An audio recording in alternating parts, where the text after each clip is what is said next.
Ah yes, recording in 21-degree Fahrenheit weather because why not? Oh wait, this is the intro. And now for the Comixium Hypo forecast for February 21st, 2020. Holy crap, it's my half birthday today. Now I'm 15 and a half, but that's not the point. We now have 3 systems active right now. We got Tropical Storm Akala, which is a really major threat. We're thinking this could become Wu-Tip 2.0 or something with the Super Typhoon category. Currently got winds of 60 miles an hour and pressure of 996. We do expect this to rapidly strengthen today or tomorrow.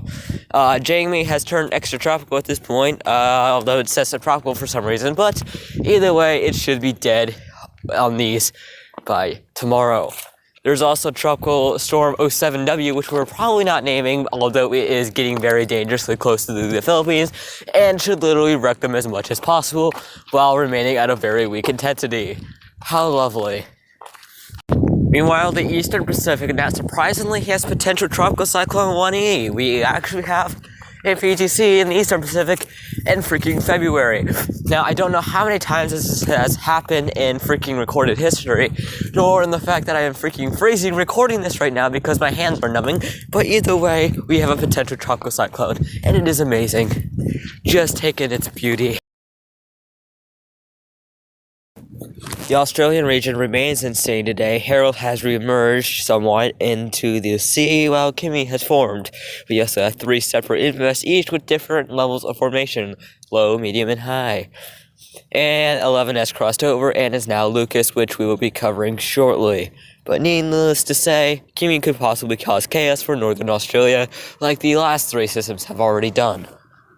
So much insanity has gone on in the South Atlantic to the point that we now have to use a different list of names at this point, list 2 of the South Atlantic names. That was help drafted by AS1238 Tracking himself, so that's lovely.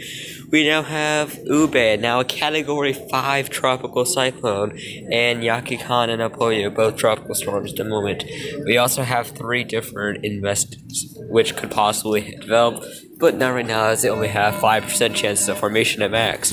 In the Southwest Indian Ocean, we now have Irondro, Category 1, and Lucas, which crossed over a few days ago. They're not going to do much. The Mediterranean Sea has a invest as well, Invest 91M. It does look like to be a weak, short-lived system in the next few days. Nothing like many, hopefully. Here's a look at the Great Lakes, where we actually do have another invest. It does look like it will be going west of Michigan and forming where one of the storms recently died. How lovely. In the Atlantic, we now have Subtropical Storm Arthur. Winds of 40 miles an hour and pressure 998. It's moving east-northeast at 6 miles an hour currently on its forecasted track. We do predict this is going to continue as a subtropical storm through the Azores, possibly landfall there. And yes, kids, it's new icons. These are actually going to be used from now on, not the ones I've been using. In the meanwhile, Harold has tried to re-emerge in the sea, but has one more land obstacle to go through. Should briefly intensify back into a tropical storm before turning into an absolute failure after. And we have Kimi, which is going to pretty much pull a Claudia in real life, or something around that. Pretty much going to try to keep on making landfall as many places in northern Australia as possible.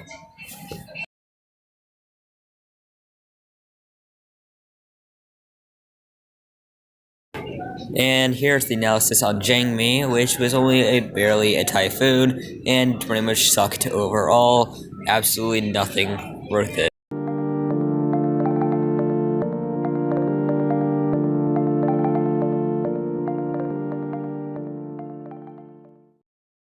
Coming up next in the list of names, we'll be seeing Bertha in the Atlantic, Amanda in the Eastern Pacific, Higos in the Western Pacific, Boz in the North Indian Ocean, Marian in the Australian region, Kundai in the Southwest Indian Ocean, and now that we're on list 2 of the South Atlantic names, Burume will be the next in the South Atlantic. I hope you enjoy what new features we show this episode, especially my new icons, because those are being used after episode 11 now, so enjoy.